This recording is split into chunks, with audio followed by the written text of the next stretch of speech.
Ang tawag natin dito mga moms, mga tol, rounded butt routine. Home workout lang, okay? So first exercise po, ang tawag natin dito is fire hydrant. Okay, naka all fours po kayo niyan. Then iaangat nyo lang po yung paa or yung tuhod nyo pa side para po kayong asong umiihi. Yun po ang ano dyan, description.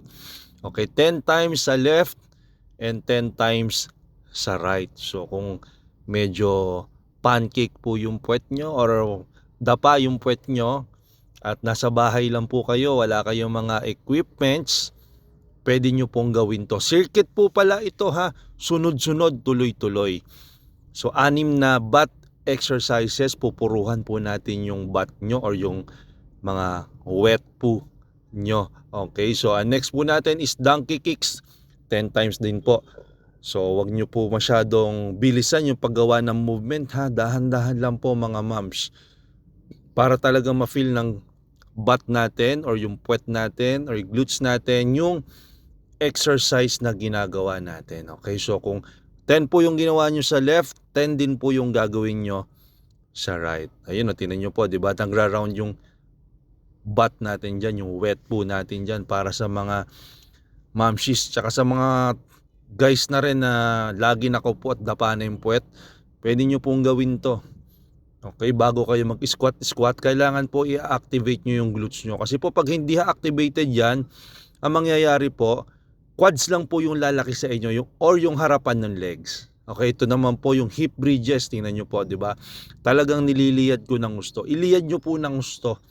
Okay, nakaangat po yung toes ko dyan, di ba? Yung heels po yung pinampepwersa natin para talagang makaangat yung puwet natin. 10 times din po mga moms, mga tol. Pwede nyo pong gawin ng 3 set ito or 2 set, tapos tsaka po kayo mag squat, yung mga barbell squat, dumbbell squat, etc. Okay, so ang next naman po natin is single leg bridge marches. Okay, so para nagmamarcha.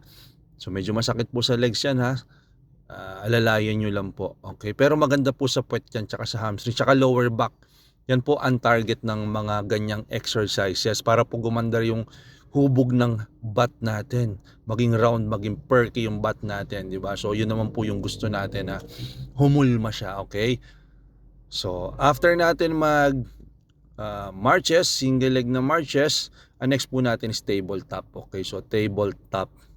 So naka-reverse ano po kayo niyan, reverse crab or spider, kung ano man tawag dyan. Tapos aangat nyo lang po yung hips nyo towards the ceiling. So itatrust nyo po siya towards the ceiling. Ayan. So ayan po, di ba? Gagayahin nyo lang po yung form ko dyan. Okay, so wag po kayo magmadali ha. 10 times po or sabayan nyo lang po yung pacing ko kasi hindi naman po ganun kabilis yan. Okay, so ang last exercise natin is ang tinatawag natin na reverse plank crunches. Okay, so reverse plank crunches, napakaganda po sa ating lower back, hamstrings, at syempre sa ating mga puwet. Okay, sa mga wet po natin. Yan, ayun, di ba po? So pagka natapos nyo po itong set na to, gawa pa po kayo ng isa or dalawa, tapos ayun, okay na po yun. So kung nagustuhan nyo po itong video natin at nakatulong po sa inyo, pa-like, pa-share, and pa-subscribe na rin. Thank you for watching and see you on the next video. Bye-bye.